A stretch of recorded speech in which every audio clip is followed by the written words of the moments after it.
All right. Hello, everyone, and thank you for tuning in for another Hope at the End of the Tunnel podcast. I am one of your hosts, Juanita Woodson, of course, joined by my co-host, Joy Westphalo. And of course, each episode we are bringing you real moms with real stories to remind you that there is that hope at the end of the tunnel. Joy, I'm going to kick it to you so we can get things started. Yes, I'm super excited. We have Dr. Africa Bell with us this afternoon, and I'm just gonna let her dive in and let her tell a little bit about herself. Your Okay. Thank you so much for having me on such an amazing platform. So just to start off, my name is Africa. Yes, that's my real name. Africa Roberts Bell. I am originally from Gaston, Alabama. I have two amazing daughters. One is 18 and one is 14. One is a freshman in high school, and the other one is a freshman in college. okay. So it is an amazing journey so far. We all getting adjusted to one being away from home and one having the house to herself. You know, she's now the princess of the house. So it's an amazing journey to be here, and it's a journey that God has definitely led, all the way. Yes. Okay. So let's do an icebreaker really quick before we just dive into some more about you and what you do and a Okay. little bit about your story. So tell us in this season of your life, what does motherhood look like for you? Or what's one word that would describe motherhood for you right now? Hmm. Good question. Motherhood, one word would be adventurous. Okay. I would definitely say adventurous because you get to you have most of your life to get to know your kids, but in every season is always something different. You learn about your children, so we're going on the adventure of what they are like and what I am like in this season because I wasn't the same mom when they were, babies or toddlers and, preschoolers. So it's an adventurous moment in our lives where we get to discover who we are. Uh, and learn a lot about ourselves and how far we have come, or even again, I'm not trying to present as my motherhood should been perfect because it had not been perfect, but what I know I needed to do to be better, not just for them, but also for myself and those people that I am assigned to impact. Yeah. So I would say this is quite of an adventure. Okay. I love that. I love that. And I think that that word ties into some of what we're going to talk about tonight on your episode. So we're talking about motherhood, trauma, and faith and finding hope in those hard seasons. So can Mm. you share a little bit about your journey into therapy and faith-centered trauma? And I want to throw this in there. And then how has motherhood shaped that path for you? Oh, okay. So, well, my journey really began as, personal and professional. I am a social worker, and I saw how trauma, firsthand, how it has left a deep imprint, especially in communities layered in systemic hardship. Mm. At the same time, my own story of faith showed me that God's ability to meet us in broken places. And that shaped my calling to provide therapy and that does not just treat the symptoms, but speak to the soul. And of course, with research, it came as a natural extension to all that. Um, I wanted to elevate marginalized voices, wanted to challenge barriers, and show that trauma informed and faith centered models can transform lives, and especially for mothers who have to continue to be strong, Mhm. although things are going on in their environment, in their world. The world don't stop spinning, so they have to embody their trauma, and it depends on what's going on with their child and their environment. So you have to embody everybody's trauma. So to take the moment as a mom to say, hey, you've been through some stuff, Yeah. and let's address that, because if we don't address it, then it's definitely going to go into something generational, which most of the time there's been a lot of generational trauma that has taken place, whether it be in your community, whether it be in your family, or wherever. There's a lot of generational trauma that has taken place. So the biggest part of motherhood is learning to recognize, don't feel, in this weird place because you got trauma going on that you can't talk about. But again, let me say this. A lot of times in families, people say, well, what happened in this house stays in this house. Uh, just and that really annoys me, because what took place in this house caused this. So we have to be willing to talk about it, and maybe as a parent, as a mom, to take the time, like, okay, this gonna be the day that I'm going to talk about those things I was told to be quiet about. Mm. Wow. That's something because moms still have to show up every day, even when they have gone through so much, you know. Even sometimes when they feel like they're breaking down, they still have to show up no matter what. And especially if they don't have the support. Um, Mhm. wow, that's deep. So what would you tell someone who feels distant from God because of their trauma? Whew. Okay, so this is something that I had to tell myself too, or someone had to share this with me too. So this is not something just out of the blue. This is something that I also experienced. But what I would tell them is God has not moved away from you. Trauma has a way of clouding our vision and making us feel abandoned. Because when you've been through something so terrible, you feel like you're the only one that can deal with it or handle it. So you lock down, you be quiet about it. You don't share it because it's so hard. But the caveat to that, even in the silence, God is near, you know. And sometimes the first step isn't rushing into uh, back into prayer or worship. Is simply embracing the truth that your pain matters to God. He That's it. cares about your pain. He cares about everything that you're going through, and healing does not erase the hurt, but it does help you discover God's presence in it. So do understand, although things go on and happen, God is still near. He's still here. And that's one of the things that, with trauma and hurt, it makes you want to isolate yourself and isolate your disassociate yourself and Mhm. disassociate the world.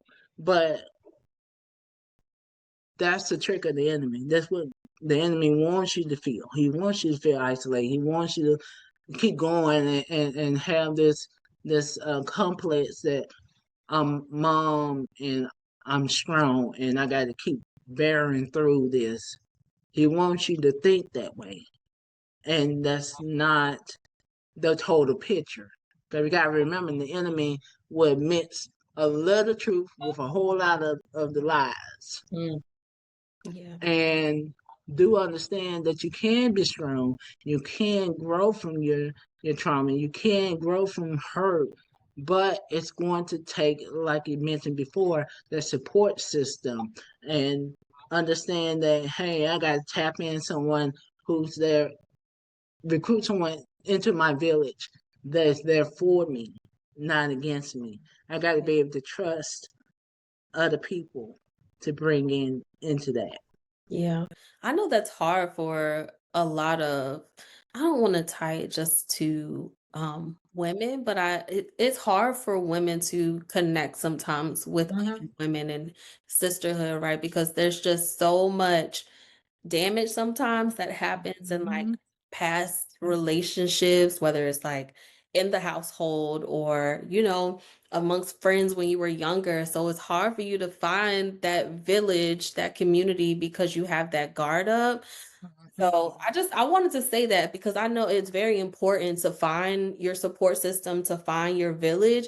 So I think that we have to first acknowledge that we have to be sisters to each other. We gotta Right. how do you how do you know when that person is someone that you can trust, right? Oh, well, the one of the biggest thing is recruiting the one that you can trust the most, and that's God, Yeah, right? mm, Um, He will lead you to the right person or the right person to you. Then one of the biggest things to recovery, I would have shared with clients in the past, there's three things that we have to learn. We have to learn to be willing. We have to be willing. We also have to, it's a connection now when I say this. We have to be willing, committed, because you got to be willing to commit, that's good. and you got to commit to the opportunities. So that's the third link. So I have to be, I have to be willing to understand that there's as many people that I know that have been out there to hurt me, and I have evidence that they did hurt me. But there's also a bunch of evidence over here that there are people who are not here to hurt me. They want to love me and show me to go against what the assumptions are based off of my previous experience. So that's one of the biggest thing is allowing myself to become vulnerable. And Yeah, that's scary, especially if you've been traumatized. right. Because vulnerability got you hurt the first time. yes. But I want y'all to understand this. Here's a spin. Vulnerability will get you healed. Mm, That's good. That's good. yeah. And so that's one of the biggest things when you're trying to find that village, connecting with the right people. Don't so much be big on what people say. Mhm, Watch their action, watch the body language, but you also have to watch what you say and your body language. mhm, What is your body language saying to someone who wants to come in to help you? Are you mm, closed off? Well, can't blame that into action because you're not totally receptive to that. Yeah, And it takes time. So going back to what I originally said that God would meet us in the broken places. So yeah, we're broken, and it would take time, but again, those three things: been willing, committed, and taking the opportunities. yeah. I'm sorry, y'all, because I know that question, it went off of, what we were talking about, but I think I wanted to make sure that we could address that because there are so many women, so many mothers that crave like that sisterhood, that community, but they've been hurt before. So maybe they don't know how to step back in with open arms to embrace those communities that are waiting for them. So mm. I wanted to share that. Thank No, you so you're much for good. bringing out. Because we can jump into this next question that kind of ties into some things how Dr. Bell answer your question. Um, what are some signs that someone is ready to begin their healing journey, even if they don't feel strong yet? Ooh, well, let me tell you something. Readiness isn't strength. It don't look like strength. Mm, Okay. Have you ever, as a mom, you getting your kids ready for school, Majority of the time, well, I'm just gonna talk about my kids. At least one of them. Hope she ain't listening. Um, most of the time she's ready for school. Don't mean she want to go to school. That's good. Okay. So readiness don't always mean that you're strong and you have the strength behind, but it looks like you're willing to do so. So, taking into the practical, an example, your child is willing to go to school, but it don't mean they want to be there. They're willing, for whatever the reason. What are the incentives behind it, to our taking that journey, the healing journey? Where's the incentive? Where's the total picture or the piece of the puzzle we're looking at? Where's the motive behind it? So one of the biggest things that you could say, hey, I can't do this alone. So starting out by your own voice, say, hey, I can't, and saying this out loud. We felt it, but we ain't said it. So I can't do this alone. Okay. Showing up in a therapy session, even with your fear, and be honest about it. Be open about that. Um, and that tiny spark of curiosity and openness is enough to begin. Just that much, that little. And we know one of the things biblically, the Bible says of the faith of a mustard seed, and we know that's tiny. So it doesn't take big things, just tiny steps. And strength will build over time. It's a process. It doesn't have to be there right in the beginning. You never go to the gym. You already, now some people do, but you go to the gym. You say, okay, I'm trying to get my weight and I'm trying to lift, improve my strength. What point of me going to the gym if I could already lift that? The point is to go to the gym and to challenge myself to that point of now I can lift 50 pounds, or I can lift 75 pounds, or 100 pounds, or 200 pounds. I can do that now. But in the beginning, I couldn't. But it takes you getting up, going to the gym, and you Okay, you figuring out talking where to me now. You talking to me now. sorry. I'm gonna wake up and go to the gym in the morning. Okay, I already said it. Okay, Go I to hear the you. gym, enjoy it. I But hear yes, but you know what? They apply to any principle in right. our lives, taking that step, it only take us, any small step is still movement. Yeah. Right. That's it. So if you feel like, well, I gotta be strong to do this, not necessarily. Not necessarily. God wants you to come to Him with a contrite heart, and that don't mean you have it all together. It doesn't work that way, because if you have it all together, when you have done you complete your entire mission on this earth, and we know our work is never finished until the day there's time for Yeah. God to call us home. So you're not quite there yet, You said but something that was really, I'm sorry. You said something that was really good. And I think people need to know this and do this when they do begin to go to therapy. And that's to be honest. Because if you Mhm. can't be honest with your therapist, well, first of all, if you can't be honest with yourself and then be honest to your therapist, it's not going to Right. work. You're not going to get the healing. Would you agree? I agree. As a therapist, now I'm gonna As a tell you this, as a social worker, it's important for you to be honest. mm-hmm. We're not there to judge you. I want you Right. to understand that. We're there to help you get to a place that you desire to be in your life. We want you healthy. We want you whole. We want you to be able to say one day, well, I think I'm able to manage without coming to therapy. And that might be, years or wherever down the line.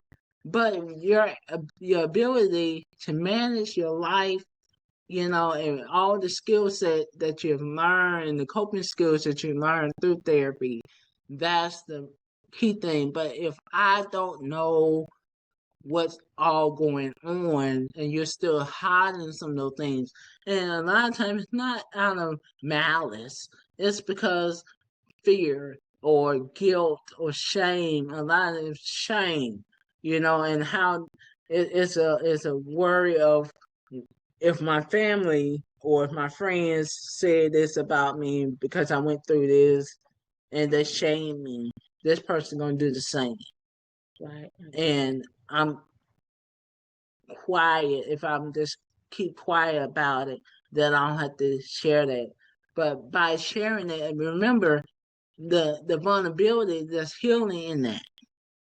So learning how to be vulnerable and building the rapport with your therapist, because your therapist is supposed to go by confidentiality.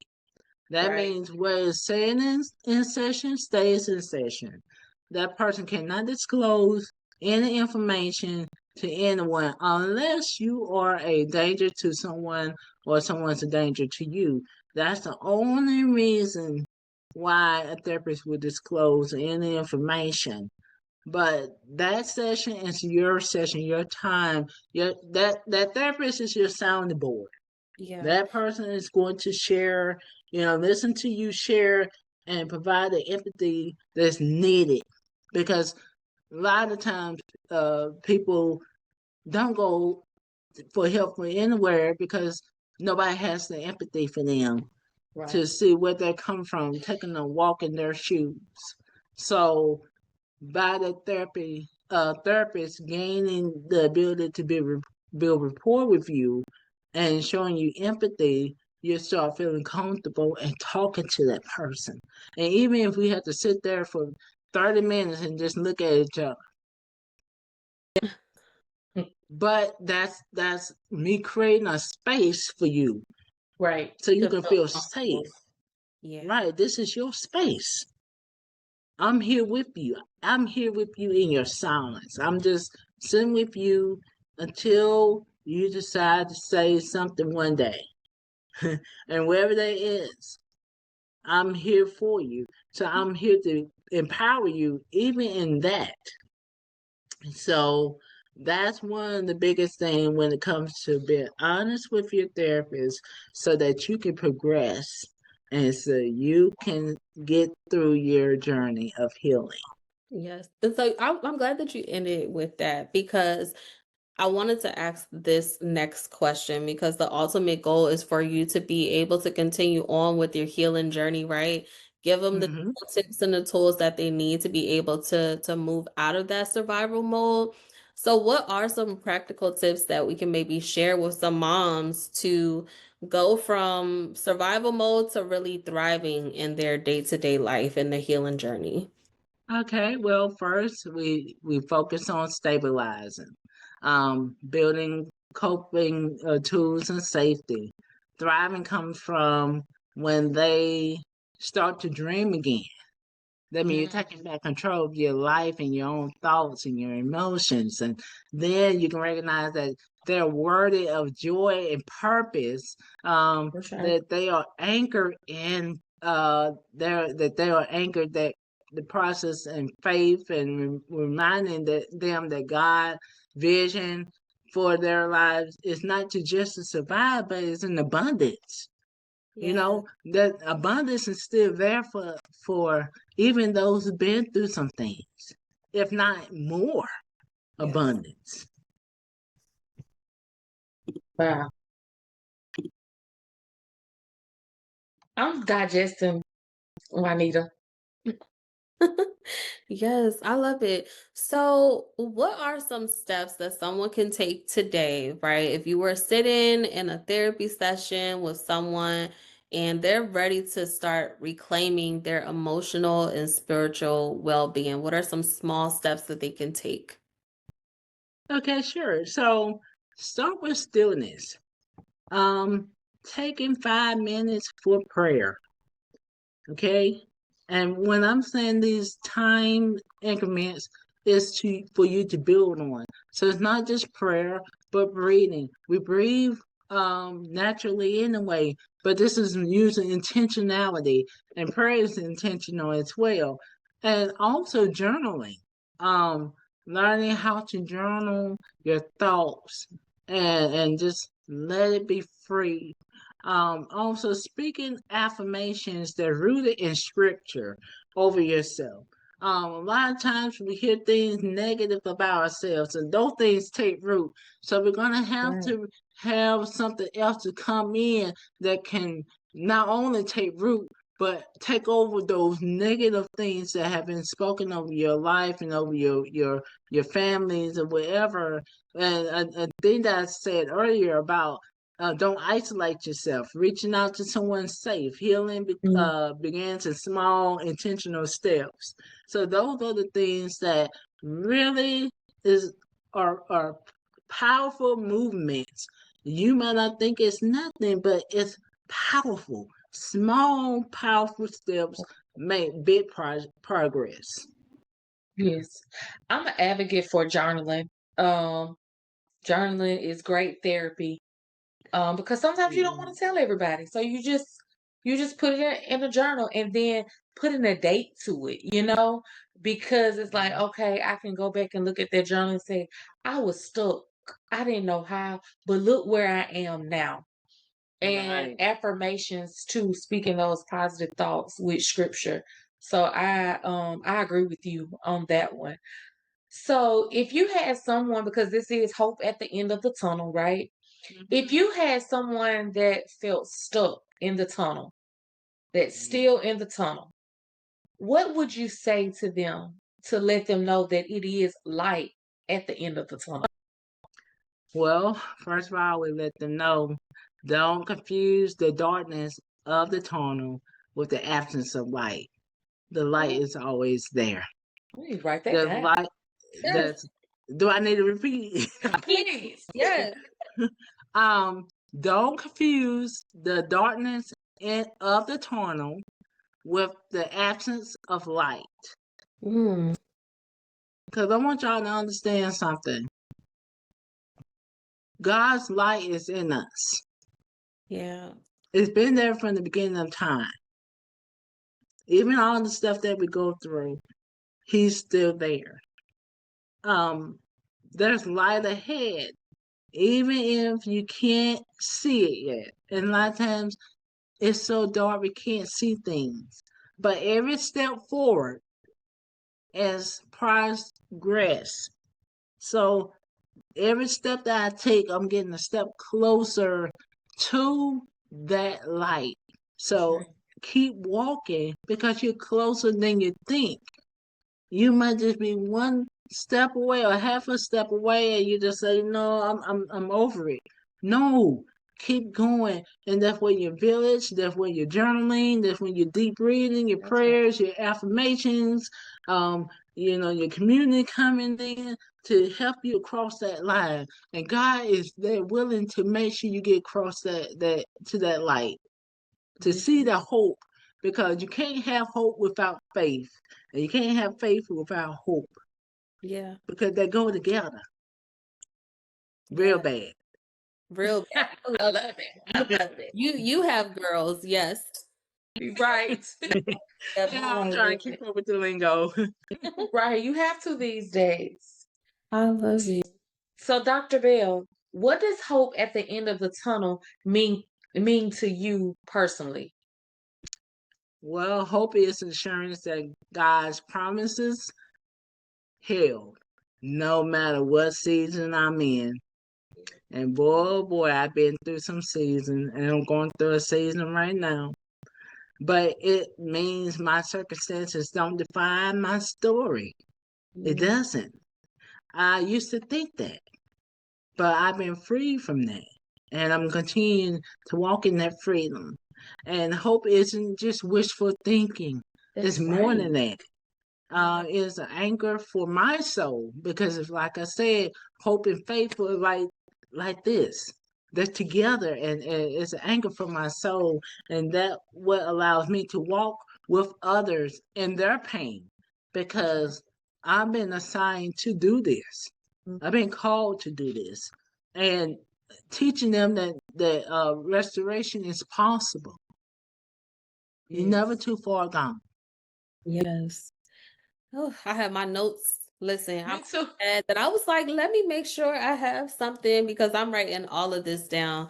This everything that you've been saying is like spot on, down to like don't confuse the darkness of the tunnel with the absence of light. Like I'm still stuck on that. Yes. Because it is such a timely reminder when you're in those dark seasons that God is with you. And when you believe in Him, Hmm. are you really in the dark? Exactly. That's Oh, the point. wow. Yes. This has been amazing. It It really really has. has. How can we connect with you on social media? Well, you can connect with me through Facebook, Dr. Africa Roberts Bill, and it's like the Doctor and Africa is like together. And Instagram, it's Africa R Bell 75. I'm trying to remember all my handles. Uh, right now, I'm currently not practicing yet. Um, there's some things on hold. I am working on some projects off to the Okay. side, and I'm working on. I'm working on some projects, but God has definitely been true to His word. He's been faithful to connect me to you all. Y'all are amazing women of God, and He has definitely planted me in y'all's presence at the right time in the right place. So I do appreciate each and every one of y'all. Yes, absolutely. And you are a contributing writer in the Moments for Moms magazine. So definitely have to go and check out Dr. Africa's article in the magazine. This has been great. Joy, did you have anything before we end? I know we have to do a part two because you are definitely dropping the gems for us. I'll be No, honored to do so. so I don't have anything else to say, but I want you to know that I will go work out in the morning. That was on my plan. Listen, you gave me the extra reminder. I was like, yes, I gotta go. But Well, I'm glad for you and listen. I'm not quite there with working out, but there's some other things that God been telling me I need to get up and do. So yeah, Me yeah. don't feel like you're by yourself. But no, it was an honor to have you on and you dropping all the gems. Hope is not just wishful thinking. Yes. That and I think people need to know that. Yes. It's You know. not.